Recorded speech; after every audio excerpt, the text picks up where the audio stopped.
Hello, lovely young people. Just recording a quick lesson for those who weren't able to attend our live instruction this past Monday. Please remember that it's really, really important that if at all possible, you attend all live instruction sessions. They'll always be on Mondays, and then you also have those optional Wednesday office hours. But Monday, it's really crucial that you be present. So what we did today for 6th and 7th grade is we talked about character development using the story A Bad Road for Cats by Cynthia Rylant. So what we're going to do is we're going to take a few minutes and read this story together, annotating it, and then we're going to think about how we would respond to a question that said, how does the main character change over the course of the story? Before we do that, I just want to mention that last week I saw a lot of good responses when asked about identifying how characters change in various texts. We had you listen to a short story told by a narrator named Truly. We had you watch a short video about the three-legged dog called The Present. And you did a nice job overall identifying how the characters changed and developed over the course of the story.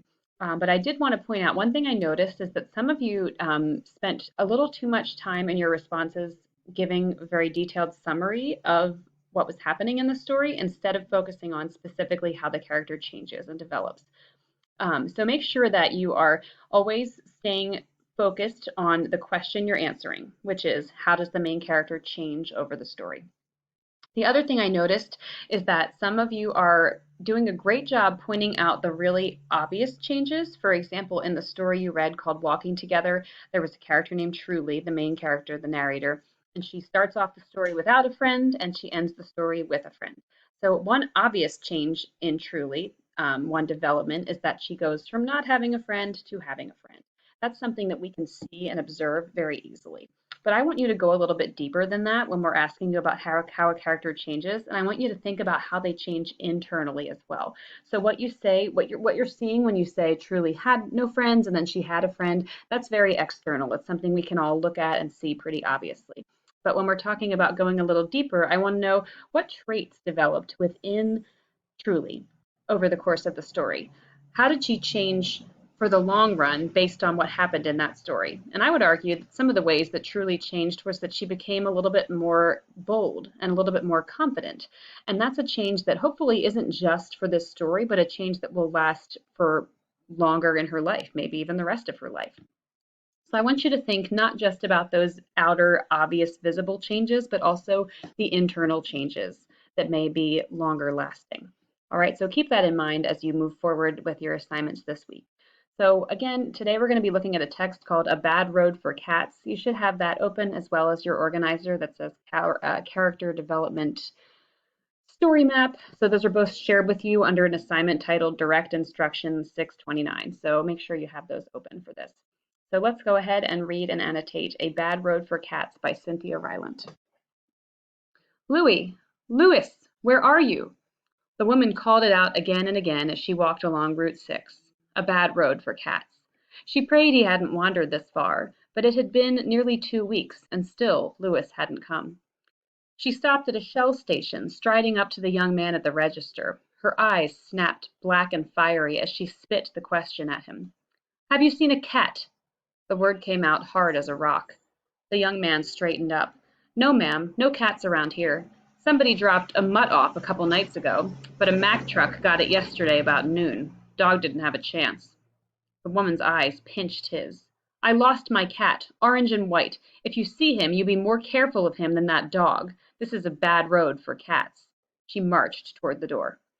So before we go on, I already noticed some pretty important qualities of this woman, some qualities worth noting. For example, when it says she is calling out for Louis and she's praying he hadn't wandered this far, this makes me think she really cares a lot about her cat, that she's really concerned and going out after him on the highway. So I'm going to comment here and say she's obviously concerned for her cat. Cares about him a lot. Then we come down here and she's talking to that gas station attendant, and I think almost immediately it says her eyes snapped black and fiery as she spit the question at him. The idea of her spitting this question kind of suggests to me that she's a little bit angry, maybe a little mean, and also very aggressive. And then when she says, "Have you seen a cat?" the word came out hard as a rock. So those lines, those descriptions of the way she speaks, make me think that she's a little bit harsh. So she seems a bit harsh and aggressive, maybe even mean. So these are important qualities to note. All right, let's keep going. I'll be back, she said, like a threat, and the young man straightened up again as she went out. Louis! Louis! Where are you? She was a very tall woman and skinny. Her black hair was long and shiny like an Indian's. She might have been a Cherokee making her way alongside a river, alert and watchful, tracking. Those are some key words I want to mark. Alert and watchful, tracking. It sounds like she's somebody who's very observant. She's not going to miss things. But Route 6 was no river. It was a trucker's road lined with gas stations, motels, dairy bars, diners, a nasty road smelling of diesel and rubber. The woman's name was Magda, and she was of French blood, not Indian. Magda was not old, but she carried herself as a very old and strong person might, with no fear of death and with a clear sense of her right to the earth and a disdain for the ugliness of belching machines and concrete. So it sounds like she's somebody who's got a very strong constitution. She knows who she is and what she's about. What does it mean here when she says a disdain for the ugliness of belching machines and concrete? See if you can figure out what the word disdain means. One thing you might do is you might imagine if you removed that word from the sentence. She had a clear sense of her right to the earth and a blank for the ugliness of belching machines and concrete. Disdain actually means a deep hatred or a dislike. So she does not like those noisy belching machines and city life type stuff. She's not into that. Magda lived in a small house about 2 miles off Route 6. There she worked at a loom, weaving wool gathered from the sheep she owned. Magda's husband was dead, and she had no children, only a cat named Louis. This seems pretty key to me because I can see why she probably is really concerned about Louis because he sounds like it's like all she has. So it seems that Louis is all that Magda has. And so she really cares a lot about him. Dun, dun, dun. Magda's heart pounded as a tank truck roared by. Dun. The horn hurt her ears, making her feel sick inside, stealing some of her strength. Now it says the horn made her feel sick inside. I'm guessing it's not just because she doesn't like loud noises. I'm guessing that she's probably feeling sick inside because she's thinking, oh my gosh, what might have happened to my cat? Especially when she knows what happened to that dog the gas station attendant talked about. So we'll say concerned about whether Louis is even alive. No wonder she's feeling sick about that. 4 years before, Magda had found Louis at one of the gas stations on Route 6. She'd been on her way home from her weekly trip to the grocery and had pulled in for a fill-up. As she'd stood inside the station in front of the cigarette machine, dropping in quarters, she'd felt warm against her leg and had given a start. I mean, she kind of like, what? What's that? Looking down, she'd seen an orange and white kitten. It had purred and meowed and pushed its nose into Magda's shoes. Smiling, Magda had picked the kitten up. Then she had seen the horror. Half of the kitten's tail was gone. What remained was bloody and scabbed, and the stump stuck straight out. Magda had carried the animal to one of the station attendants. Whose kitten is this? Her eyes drilled in the question. The attendant just shrugged his shoulders. Nobody's, just a drop-off. Magda had moved closer to him. What happened to its tail? She asked, the words slow and clear. Got caught in the door. Stupid cat was under everybody's feet. No wonder half its tail got whacked. Magda could not believe such a thing. And you offer it no help? She had asked. Not my cat, he answered. Magda's face had blazed as she turned and stalked out the door with the kitten. A veterinarian mended what was left of the kitten's tail, and Magda named it Louis for her grandfather. So here, when she says her face blazed and she stalked out the door with the kitten, makes me think she's first of all kind of bold, but also that she has more compassion than you might expect, that she's really concerned for this cat. So show some compassion and also some boldness in just taking the cat and leaving. So she's not afraid of getting in trouble or anything. She's going to do it. All right. Louis, where are you? Dun, dun. Another horn at her back. Magda wondered about her decision to walk Route 6 rather than drive it. She'd thought that on foot she might find Louis more easily. In a ditch, under some bushes, up a tree. They were even, she and Louis, if she were on foot too. But the trucks were making her misery worse. So it's interesting. She wants to put herself on kind of the same legitimate footing as Louis. She wants to kind of be in the same, be walking just like he is, so they're even. Magda saw a dairy bar up ahead. She thought she would stop and rest. She would have some coffee and a slice of quiet away from the road. She walked across the wide gravel lot to the tiny walk-up window. Pictures of strawberry sundaes, spongy shakes, cones with curly peaks were plastered all over the building, drawing business from the road with big red words like chili. Magda barely glanced at the young girl working inside. All teenage girls looked alike to her. Coffee, she ordered. Black? Yes. Even here, she's so kind of abrupt. She doesn't really say, please, could I have a cup of coffee? Or, hey, how are you? She just goes, coffee, black. So, again, very aggressive and we're going to say abrupt. Or you could even use the word brusque, kind of like just, here I am, give me what I want, and then I'm leaving. Magda moved to one side and leaned against the building. The trucks were rolling out on the highway, but far enough away to give her time to regain her strength. No horns, no smoke, no dirt. A little peace. She drank her coffee and thought about Louis when he was a kitten. Once he had leaped from her attic window and she had found him, stunned and shivering, on the hard gravel below. The veterinarian said Louis had broken a leg and was lucky to be alive. The kitten had stomped around in a cast for a few weeks. Magda drew funny faces on it to cheer him up. Louis loved white cheese, tall grass, and the skeins of wool Magda left lying around her loom. So skeins of wool are just like big hunks of yarn basically that you're using for weaving. This is interesting. The fact that Magda remembers in such detail all these little moments and that she drew on Louis's cast to cheer him up. It sounds like she really loves this cat. So it shows how much Magda loves Louis. It sounds like she really knows his every little trait and habit. That's what she would miss most, she thought, if Louis never came back. An orange and white cat making the yarn fly under the loom. Magda finished her coffee, then turned to throw the empty cup in the trash can. As she did, a little sign in the bottom corner of the window caught her eye. The words were surrounded by dirty smudges.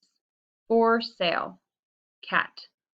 Wow, okay, so I think this is a good point to jump over to our character development organizer here, our map, and see if we can add in some information. So under character traits, how would you describe the character? What are they like?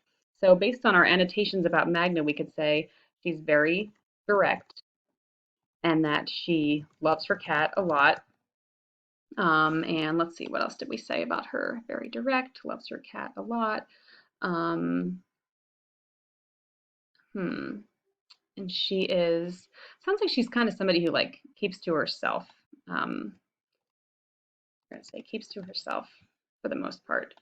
Um, not a people person, we'll say. Um, not a people person. Okay, and then under down here where it says character actions, we're just looking for the actions that back up the traits we wrote up above. So if we say she's very direct, what do her actions do to show that? So for example, we could say speaks kind of um, kind of aggressively to the gas station worker and the girl at the dairy bar.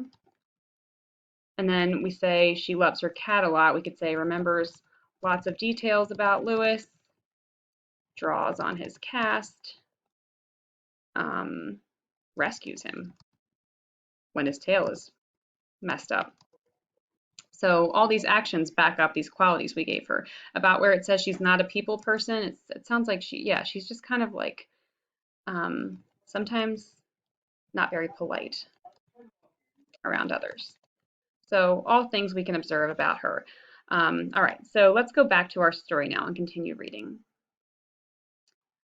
Magda caught her breath. She moved up to the window and this time looked squarely into the face of the girl. Are you selling a cat? She said quietly, but hard on cat. Not me, this boy, the girl answered, brushing her stringy hair back away from her face. Where is he? Magda asked. That yellow house right off the road up there. Magda headed across the lot.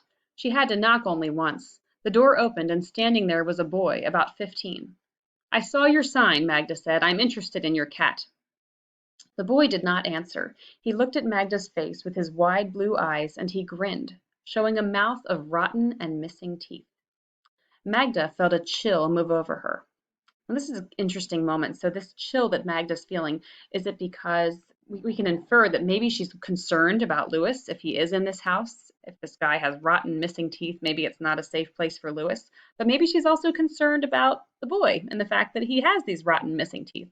Um, in our class discussion, most people said they thought it was more that she was worried about the cat. Um, so worried about Lewis or worried for the boy? Probably Lewis. Because so far she's shown that she seems to care more about her cat than about other people.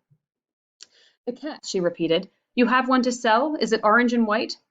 The boy stopped grinning.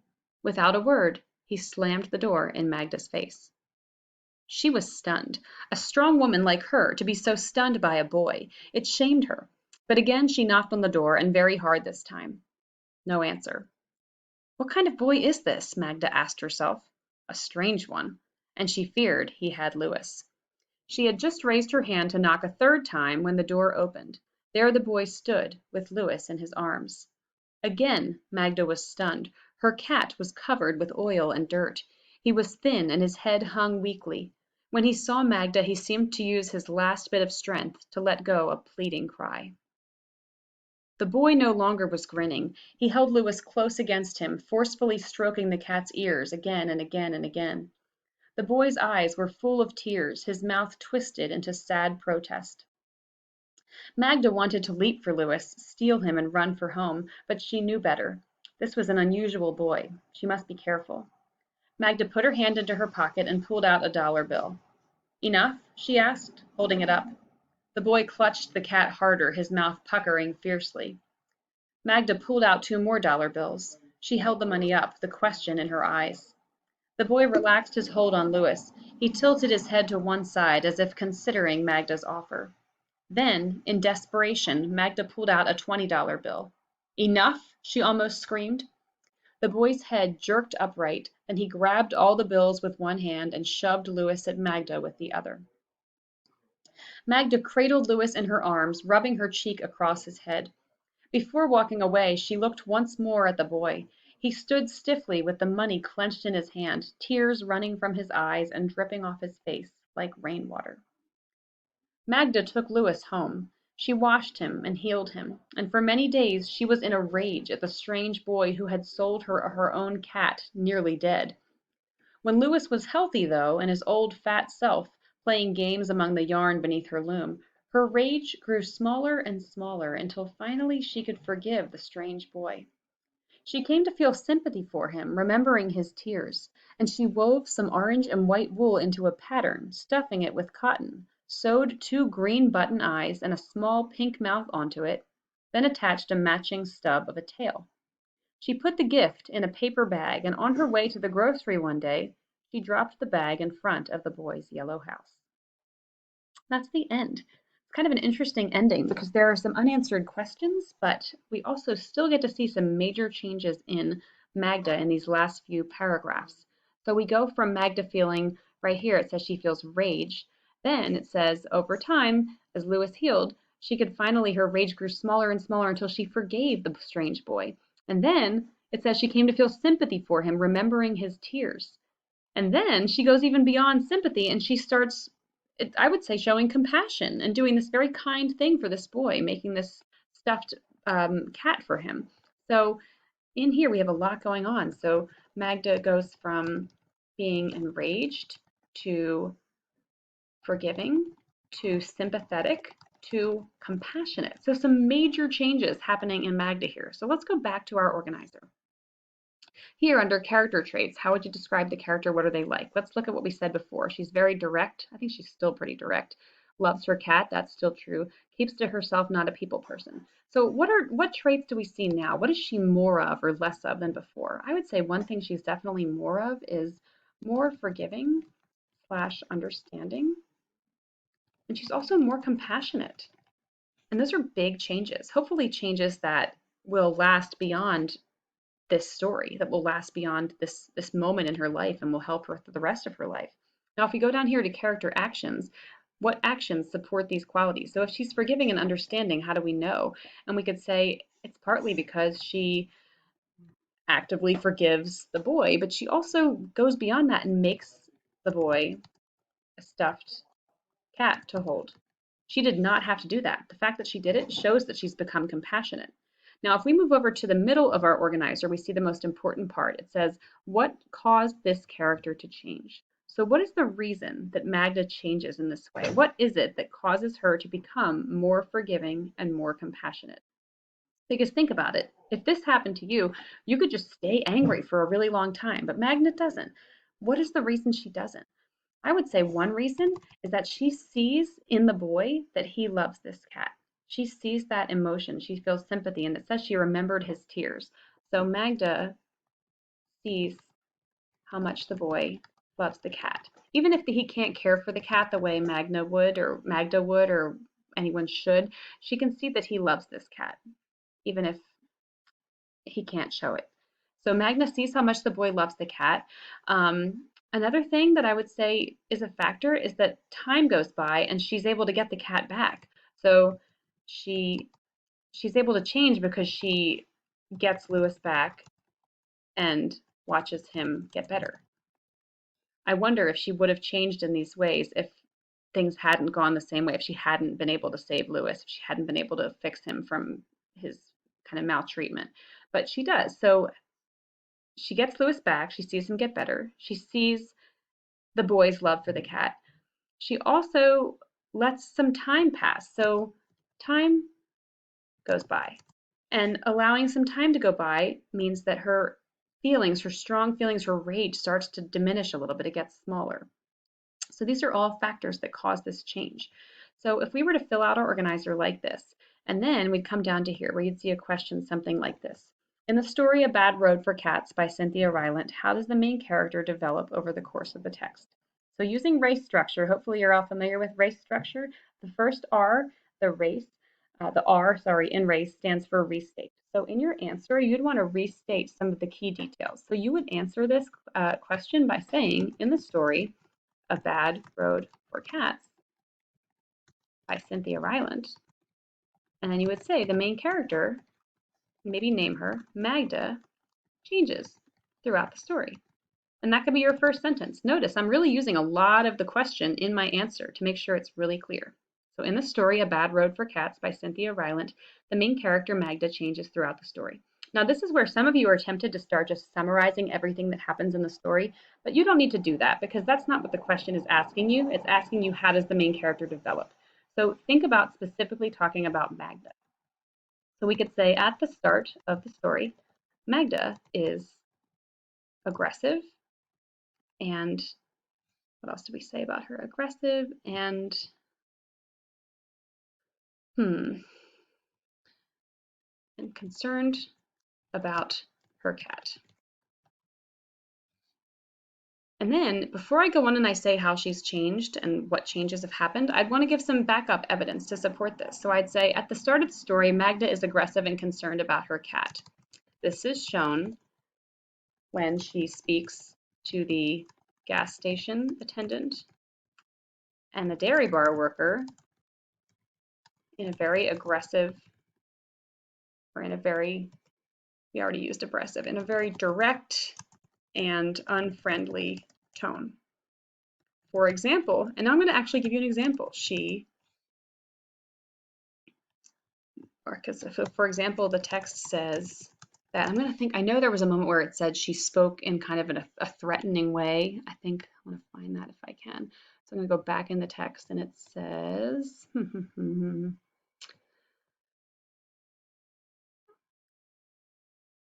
I'll be back. Where did it go?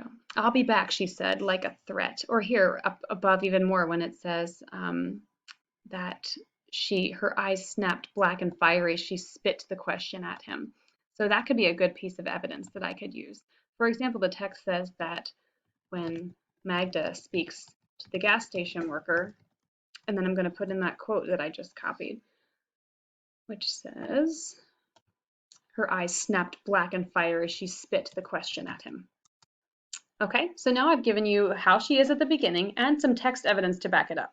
Then I'm going to say, at the end of the story, however, Magda becomes more, and we said, forgiving and compassionate after she gets her cat back from the boy, she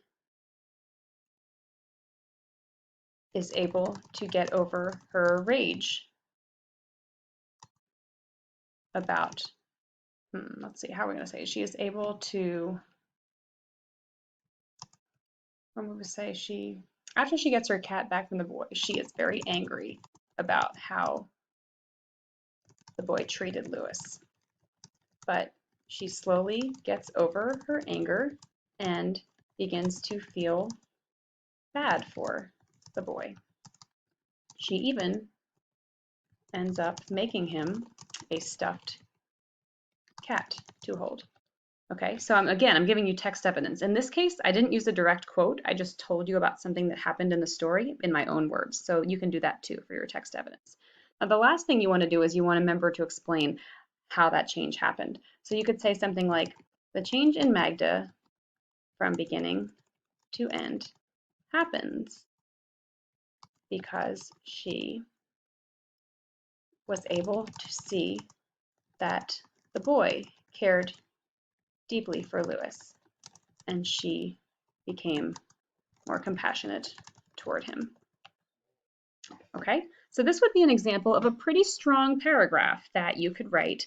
And if you want to pause your screen here and read over it and see how it goes, what I like to do after I write a paragraph like this, or any response really, is I like to read it out loud to myself to make sure I didn't make any errors and there's nothing missing. That's really important.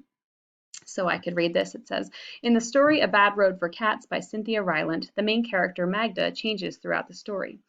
At the start of the story, Magda is aggressive and concerned about her cat. This is shown when she speaks to the gas station attendant and the dairy bar worker in a very direct and unfriendly tone. For example, the text says that when Magda speaks to the gas station worker, her eyes snapped black and fiery as she spit the question at him. Whoops. At the end of the story, however, Magda becomes more forgiving and compassionate. After she gets her cat back from the boy, she is very angry about how the boy treated Lewis, but she slowly gets over her anger and begins to feel bad for the boy. She even ends up making him a stuffed cat to hold. The change in Magda from beginning to end happens because she is able to see that the boy cared deeply for Lewis, and she became more compassionate toward him. So this is pretty thorough, I think. Be aware that, as you can see if you read over this, I didn't give you a full detailed summary of the story, okay? And sometimes that's what you're being asked to do in a response, but in this case you weren't. You were asked to specifically think about how Magda developed. So make sure that that's the question you're answering and that you're not just giving a summary of all the facts, right?